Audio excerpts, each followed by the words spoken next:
이렇게 한 손에 쏙 들어오는 아이패드 에어 3가 출시한 지 3개월이 다 돼갑니다. 손에 쥐나는 것 같아.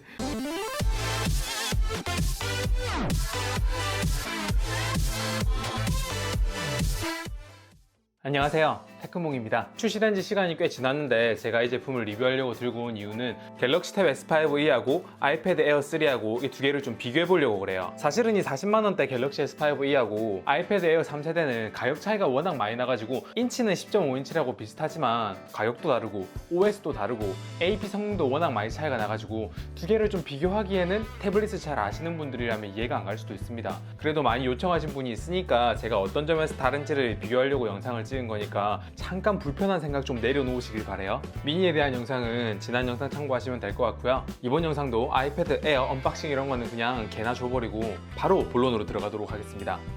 왕왕! 제일 먼저 말해야 될 건 역시 가격이 아닐까요? 아이패드 에어 3 같은 경우에는 출고가는 62만 9천원 와이파이 버전으로 그렇고 LTE 같은 경우에는 79만 9천원 거의 한 80만원 정도 돼요. 갤럭시 탭 S5e 같은 경우에는 와이파이 버전 같은 경우에는 49만 5천원 LTE 같은 경우에는 53만 9천원 이렇거든요. 안드로이드 태블릿의 가격이 떨어지는 속도는 상상을 초월하는 것 같아요. 갤럭시 탭 S5e 와이파이 버전이 37만원대로 내려가더라고요. 아이패드 에어하고 갤럭시 탭 S5e는 가격 차이가 상당히 많이 나는 편입니다. 태블릿을 가장 많이 쓰는 용도가 뭐세요? 영상이라고 생각합니다. 대부분 여러분들이 보는 영상은 16대 9 비율이 아닐까요? 그리고 그 영상 중에서 1등은 유튜브일 것 같고요. 2등이 넷플릭스가 아닐까라고 추측을 하고 있습니다. 여기 있는 이 왼쪽이 아이패드 에어고 여기 있는 게 갤럭시 탭 S5e예요. 비율이 16대 10 비율인 갤럭시 탭 S5e가 비율이 4대 3인 아이패드 에어보다 레터박스가 적게 생기는 걸 알 수 있죠. 근데 이 위아래로 있는 레터박스가요. 두께도 다르지만 질도 차이가 납니다. LCD하고 아몰레드하고 가장 큰 차이점이라고 하면 바로 검은색을 표현하는 데 차이가 있겠죠. 지금 이 레터박스가 있는 부위에는 아몰레드 같은 경우에는 디스플레이에 불이 꺼진 상태입니다. 근데 LCD 같은 경우에는 여기 불이 꺼진 것처럼 보이는데 실제로는 뒤에 불이 켜져 있기 때문에 진짜 검은색이 아니라 약간 회색에 가깝게 보이는 거예요. 회색에 가까운 검은색이요. 영상을 볼 때 또 하나의 컨텐츠가 바로 리플 아닐까요? 리플에서 딴 사람 의견도 보면서 같이 보려고 하시는 분들이 있기 때문에 이렇게 세로로 보시는 분들 같은 경우에는 아이패드 에어가 훨씬 더 화면을 넓게 보겠네요. 제가 가로 세로 화면을 직접 자로 재가지고 화면 크기가 어떻게 되는지 제가 직접 한번 재봤거든요. 화면에 표시된 영역만 비교했을 때는 세로 모드로 했을 때는 갤럭시 탭 S5e가 아이패드 에어 3보다 조금 더 적은 걸 알 수 있어요. 그 대신에 리플의 개수는 갤럭시 탭 S5e가 4개가 보인다면 아이패드 에어는 3개 반 정도가 보이죠. 가로로 했을 때는 갤럭시 탭 S5e가 아이패드 에어 3세대보다 제품의 크기는 더 작은데 화면에 표시되는 영역은 더 넓은 걸 알 수 있어요. 유튜브 같은 경우에는 지금 갤럭시 탭 S5e는 1440p 이 정도까지 화질을 지원하고요. iOS에서는 1080p Full HD까지 영상 화질을 지원합니다. 순정 어플 기준으로는 안드로이드에서 더 높은 해상도의 영상을 볼 수 있다는 거예요. 넷플릭스 같은 경우에는 안드로이드 같은 경우에는 아쉽게도 720p라고 해서 Full HD도 안드로이드에서 지원을 하지 않습니다. iOS 같은 경우에는 Full HD 1080p까지 지원하기 때문에 해상도적인 측면에서는 아이패드가 넷플릭스에서는 훨씬 더 고화질 영상을 볼 수 있다는 걸 알 수 있어요. 자, 실제로 두 제품을 띄워놓고 확인을 해봤어요. 왼쪽에 보면 아이패드가 검은 부분이 약간 회색처럼 보이는 걸 알 수 있습니다. 그리고 이론상은 안드로이드가 HD 화질, iOS가 Full HD 화질인데 둘 다 5GHz 와이파이를 잡고 있는 상태에서 영상을 틀었을 때 화질은 거의 유사해 보였습니다. 오히려 탭 S5e가 조금 더 화질이 좋아 보이긴 하는데 여러분들은 어떻게 생각하세요? 참고로 넷플릭스는 인터넷 연결 상태에 따라서 화질이 자동적으로 조절이 됩니다. 블랙 위도우는 진짜 예쁘네요. 게다가 뭐 스피커적인 부분도 어쩔 수 없죠. 스피커는 얘는 또 한쪽에만 이렇게 있어가지고 좌우음 분리가 돼 있는 그런 영상이나 이런 걸 시청할 때 왼쪽에 소리가 나는 건 여기서, 오른쪽에 소리 나는 건 여기서, 스테레오가 아니라 약간 모노라는 느낌도 들어요. 그리고 영상을 보는 분은 이렇게 들고 보는 분들도 많은데 무게적인 측면에서도 한 50에서 60g 정도 무게가 차이가 나요. 그래서 영상적인 측면에서는 갤럭시 탭 S5e가 아이패드 에어보다 진짜 여러 가지 측면에서 유리해요. 아이패드 에어가 유리한 부분이라고는 넷플릭스 Full HD가 된다는 점과 유튜브 세로 모드 시 좀 더 넓게 화면을 볼 수 있다. 이 점을 제외하게 되면 화질, 스피커, 무게, 레터박스, 배제 뭐 이런 측면에서 전부 다 갤럭시 탭 S5e가 훨씬 더 나은 느낌이 들어요.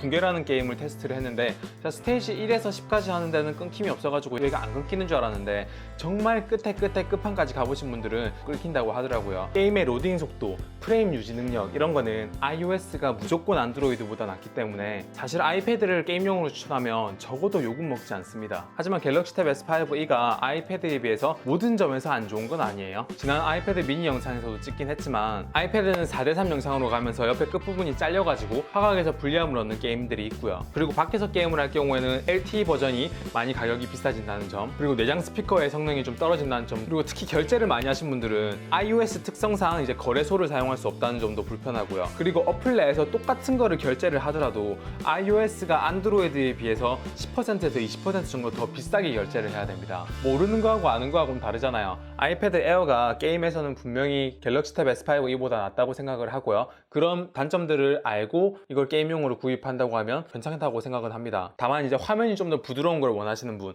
그리고 4개의 스피커를 있었으면 좋겠다고 하는 분들은 지금은 단종돼 가지고 새 제품으로는 구할 수는 없지만 아이패드 프로 2세대를 구입하는 것도 저는 괜찮은 선택인 것 같아요.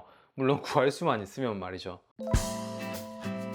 사실 태블릿으로 문서 작업하는 거는 그렇게 쉬운 일이 아닙니다. 저 같은 경우에는 매일 쓰는 문서 작업 프로그램이 MS 오피스 프로그램들인데 태블릿을 포함한 모바일에서 MS 오피스는 기능이 극히 제한적이거든요. 이렇게 안드로이드 태블릿에서 그런 오피스를 사용은 하는데 진짜 편집이나 이런 세세한 과정이 필요할 경우에는 PC랑 원격으로 연결해가지고 원격으로 그 모든 기능들을 사용해서 편집을 하고 있습니다. 그래서 안드로이드의 장점이라고 하면 마우스를 이용할 수 있다는 게 좀 크긴 커요. PC랑 원격으로 연결했을 때 그때도 마우스를 쓸 수 있어서 문서 작업하기 에는 이 갤럭시 탭 S5e가 훨씬 더 유리한 점이 있죠. 그리고 얘는 처음엔 지원을 안 했는데 지금은 공식적으로 한컴 오피스를 지원을 하기 때문에 갤럭시 스토어 가가지고 받으면은 거의 PC와 유사한 모든 기능들이 한컴 오피스에선 작동을 해서 그런 점에 있어서도 갤럭시 탭 S5e가 아이패드 에어보다 더 유리한 점이 있어요. 근데 여러분들이 만약에 올해 제품을 사용하고 한 화면을 많이 띄워놓는다, 특히 그런 오피스 계열들은 흰 화면을 띄워놓고 일을 할 때가 많기 때문에 이 아몰레드 액정이 치명적일 수가 있습니다. 흰색 화면을 많이 띄워놓으면 버닝 현상이 생기잖아요. 버닝 현상은 RGB 3개의 소자가 풀 밝기, 발음 제대로 해야 됩니다. 풀밝기로 해가지고 3개의 색이 합쳐지면 이제 흰색이 되는데 RGB 중에 이 파란색 소자의 내구성이 좀 떨어져가지고 문제가 돼가지고 버닝 현상이 생기기도 합니다. 아이패드는 IPS 디스플레이고 LCD 기반이니까 그런 버닝 현상에 있어서는 어느 정도 자유롭긴 하죠. 문서를 편집하는 용도가 아니라 문서를 읽는 용도로 사용하게 되면 이 4:3 비율이 이 문서에 최적화된 비율이라서 그런 파워포인트를 딱 띄워놓으면 화면에 딱 맞게 떨어지기도 하고 볼 수 있는 면적도 넓어가지고 문서를 읽는 용도라면 아이패드 에어 3가 갤럭시 탭 S5e보다 더 나을 것 같습니다. 그 다음으로는 이 애플 펜슬을 이용한 필기 부분인데요. 사실은 필기 부분까지 여기 들어가게 되면 얘 가격이 더욱더 올라가기 때문에 갤럭시 탭 S5e하고 비교하기는 좀 불합리한 조건이긴 한데 어쨌든 되고 안 되고는 차이가 나니까 아이패드 에어에 이걸 승리라고 해야 될까요? 아이패드 6세대가 똑같은 애플 펜슬 1세대를 사용하고 있고 필기감도 얘나 아이패드 6세대나 거의 동일하거든요. 필기감이 달라지는 거는 아이패드 프로 2세대부터 120Hz의 디스플레이가 들어가면서 이 지원 속도가 2배나 빨라져가지고 원래 41ms에서 20ms로 확 좋아져서 프로 2세대를 구할 수 있다면 프로 2세대를 구하는 걸 추천드리고요. 만약에 가격까지 가성비 갖춘 제품을 찾으시려면 아이패드 6세대로 하는 게 낫지 않나 생각이 들어요. 아이패드 에어 3가 위치가 되게 애매해요. 갤럭시 탭 S5e는 S펜 기능도 빼고 무게도 많이 떨어뜨려서 진짜 영상에 최적화된 제품으로 이렇게 나온 거라고 치면 아이패드 에어 3는 프로와 아이패드 6세대 중간에 껴있는 그 위치가 좀 애매한 것 같아요. 만약에 여러분들이 게임을 한다고 아이패드 에어 3세대를 산다고 하시면 오히려 가격을 생각했을 때 다른 아이패드를 추천드리고요. 필기를 하기 위해서도 아이패드 에어를 산다고 하시면 저는 아이패드 프로 2세대를 구할 수 있으면 프로 2세대 또는 6세대만으로도 충분하다라고 생각을 하기 때문에 스피커라도 이렇게 4개를 달아줬거나 120Hz의 주사율만 달아줬어도 많이 아쉬운 기기라고 생각을 해요. 실제로 아이패드 에어 3세대 구매가 비슷한 시기에 나온 아이패드 미니나 심지어 아이패드 6세대보다도 인기가 좀 더 떨어지고 있는 실정이라고 해요. 그래서 저는 태블릿의 끝판왕이라고 하면은 지금은 아이패드 프로 3세대가 끝판왕이라고 생각하고요. 좀 가성비의 끝판왕은 아이패드 6세대라고 생각을 해요. 영상적으로 좀 최적화된 제품은 가격 대비 성능비로 따졌을 때 중국산 저렴한 패드도 있지만 저는 이 갤럭시 탭 S5e라고 생각합니다. 생각하는 사람이기 때문에 좀 아이패드 에어 3세대에 대해서 불편한 평을 하게 된 거는 좀 유감이긴 합니다. 이제 갤럭시 탭하고 이제 아이패드하고 비교하는 이런 영상은 한동안 안 올라올 것 같고요. 어쨌든 아이패드 미니든 다른 아이패드에 대해서는 좋은 영상을 딴 분들이 많이 올리고 있으니까 저는 좀 밸런스를 맞추기 위해서 갤럭시 탭에 대한 영상을 앞으로 좀 더 많이 올릴 예정이에요. 덱스라든지 초기 설정이라든지 뭐 키보드 매핑하는 방법, 원격 데스크탑 이런 거에 대해서 더 궁금해하신 분들이 많아가지고 이런 영상을 좀 많이 올릴 거거든요. 어쨌든 이 영상 보고 또 불편해하실 애플 제품을 좋아하시는 분들이 있기 때문에 딱 한마디만 하고 영상 끝내도록 하겠습니다. 지금 현존하는 태블릿의 끝판왕은 아이패드 프로 3세대가 맞습니다.